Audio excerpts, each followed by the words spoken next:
Hello everybody, it's your moose meat, moxie, and your lobster rolls ready because we are going to do a casual guide to Sean Strickland versus Paulo Costa. Starting off, we are going to look at Paulo Costa.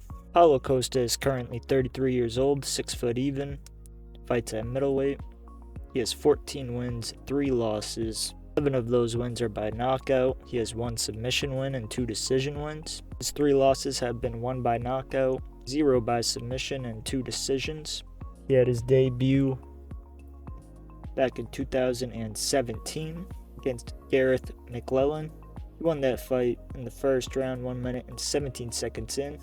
Then his second fight was against Ulwale Bambosi. He won by knockout in the second round, 1 minute and 6 seconds in. Then he had his first pretty decent matchup, but he fought an old man, Johnny Hendricks, still currently in 2017, so he was really active that year. He won by knockout in the second round, 1 minute and 23 seconds in.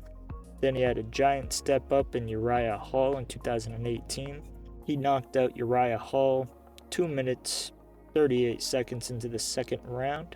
Then he had the fight that really put him on the map with Yoel Romero. If you haven't seen that fight, I highly recommend rewatching it. That was a banger. Both guys were swinging for the fences, landing big. Yoel Romero even tried to take Paulo down, but Paulo stuffed it. Both dudes were throwing high kicks. Yeah, it was just a phenomenal fight. That fight went to decision. It's also Paulo's first decision. And then he had his first loss against Israel Adesanya. He got knocked out 3 minutes and 59 seconds into the second round. Very underwhelming performance from Paulo. Lights were a little bit too bright. Israel Adesanya assaulted him, literally and figuratively. And that's also when Paulo went from the whole shtick of the eraser, Terminator attitude, really turned into a troll. Started making memes and being based essentially. Then he had his first loss by decision against Marvin Vettori, which has not aged very well. However, Marvin Vettori has an insane chin, so you can't really knock Paulo Costa for not knocking him out, considering nobody has been able to knock out Marvin. Then he had a very fun fight with Luke Rockhold. That was also a pretty fun fight. I highly recommend rewatching that if you haven't already. Then he took another loss to Robert the Reaper Whittaker. That was also his last fight, lost by decision. That was also a very close fight. I saw a few people say that Paulo won, but in my opinion, the right person won that fight. Robert Whittaker did quite a bit more to win. However, Paulo did hit him with a spinning back kick that would have knocked out a lot of other guys. Robert Whittaker really showed that he has better cardio, better technique, and is just an all-around smarter fighter. And Paulo's next fight is this weekend against Sean Strickland, who we are going to look at now. Sean Strickland made his debut all the way back in 2014 against Bubba McDaniel. He won by submission, a rear naked choke in the first round, 4 minutes and 33 seconds in. Then he fought Luke Barnett, won by split decision.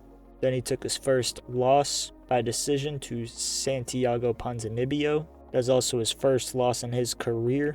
Then he fought Alex Garcia, won by knockout, the third round, 4 minutes and 25 seconds in. Then he beat Tom Breeze in a split decision. Tom Breeze, he had a lot of hype behind him, but didn't pan out too well. Then he fought Kamaru Usman. That loss aged like fine wine. Can't really knock him. Kamaru Usman was one of the most dominant champions we have ever seen. And he really kind of exposed Strickland on the grappling and all that stuff. But then he fought Court McGee. He won by unanimous decision. Court McGee has a lot of knockouts. And he's an underrated fighter. Or at least he used to be. He's pretty old now. Then he fought another guy that's fighting this weekend, Lizu Zaleski dos Santos. That was a crazy knockout. If you haven't seen that, I suggest you rewatch it. He knocked Sean Strickland out with a spinning wheel kick and then follow-up shots. 1 minute, 3 minutes and 40 seconds into the first round. Then Sean Strickland beat Nordine Talib, won by TKO in the second round, 3 minutes and 10 seconds in. Then he fought Jack Marshman, which is where he had that very famous clip of him talking trash at the end of the fight. If you haven't seen that clip, I definitely recommend rewatching. It's pretty funny. But he beat him by unanimous decision. Then he had a very good win over Brandon Allen, which has also aged like fine wine. He won by TKO in the second round, 1 minute 32 seconds in. Then he fought Krzysztof Jotko. He won by unanimous decision, which is a pretty good win. Jotko had a ton of hype behind him. Still a very solid fighter. He's just a bit over the hill now. Then Sean Strickland fought Uriah Hall, beat him by unanimous decision, which Uriah Hall also had a ton of hype behind him, but I got the feeling that he didn't really like hurting people that much, unlike Strickland. So it's rough when you're that talented, that athletic, and have the ability to knock out pretty much anybody on the roster, or at least in his division. A little bit too nice for the UFC, you could say. Then Sean Strickland fought Jack Hermanson, won by split decision. Then he had his infamous loss to Alex Pereira, got knocked out 2 minutes and 36 seconds into the first round. Then he had his second loss in a row to Jared Cannonier, lost by split decision. That was also a 5-round fight. Then he had another win that aged really well against Nasruddin Imavov, won by unanimous decision in a 5-round fight. Then he had a crazy good performance against Abus Magomedov, won by TKO in the second round, 4 minutes and 26 seconds in. He really exposed Abus Magomedov that he's not nearly as good as a lot of people were saying, and he really put a whooping on him. Then he had the best win of his career against Israel Adesanya on a short notice title fight. He throned Israel, won by unanimous decision, dropped him bad in the first or second round, became champion, and really showed everybody that he is good enough to be a champion, let alone dethrone someone as dominant as Israel Adesanya was.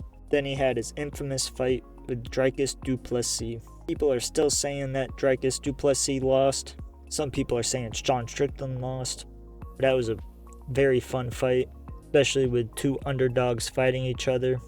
Even though technically can't have two underdogs, but Dricus du Plessis was overlooked. Sean Strickland was overlooked throughout pretty much their entire career. It was a pretty lackluster card in Canada, but that fight was pretty entertaining with all the stakes on the line and having it be that razor close. So it's hard for me to call it a robbery when it pretty much chalks down to who you like more at the end of the day. As a fan, obviously the judges should not ever be doing that, but me personally, I do feel like Dricus won that fight, but I could definitely see an argument for Sean Strickland. And I think that Sean Strickland is going to win this fight. He has way more experience, has fought in really tough competition pretty much throughout his entire career. The only fight you could argue that he was gifted was an Israel Adesanya fight, which he stepped up and won the belt. And as long as he doesn't say anything too crazy on the UFC stage, then wouldn't be surprised to see him get another title fight if he beats Paulo. But we're still waiting on Dricus du Plessis to get a matchup, so it could be another year or two. Sean Strickland is 33 years old, 6'1", 28 wins, 6 losses. He has 11 knockouts, 4 submissions, 13 decisions. His losses have been 2 by knockout, 0 by submission, and 4 decisions. He trains out of Extreme Couture. I hear nothing but great things as far as being an actual training partner with Sean Strickland. I hear he's kind of like the leader there, the team captain, you could say. Helps everybody out, even though he is a very hard sparrer, and which for better or for worse, that can help the guy you're training with, or it could, hurt him, which I haven't heard too much on, other than that Sneeko fight, or Sneeko spar. Technically, they didn't really fight. And even in the Sneeko sparring session, you could kind of see Sean Strickland was letting Sneeko get his hits in the first couple minutes. Then in the last minute, he really went off on him. Kind of showed the levels there, obviously. But you did see a little glimpse of a good sparring partner, especially in the majority of the sparring session. Yeah, that's a casual's guide to Sean Strickland and Paulo Costa. If you guys feel like I missed anything in this little breakdown, or wish I would elaborate a little bit more on something, please let me know in the comments. Don't forget to like, comment, and subscribe. And I hope you guys enjoy this fight, and I hope you guys have a great week.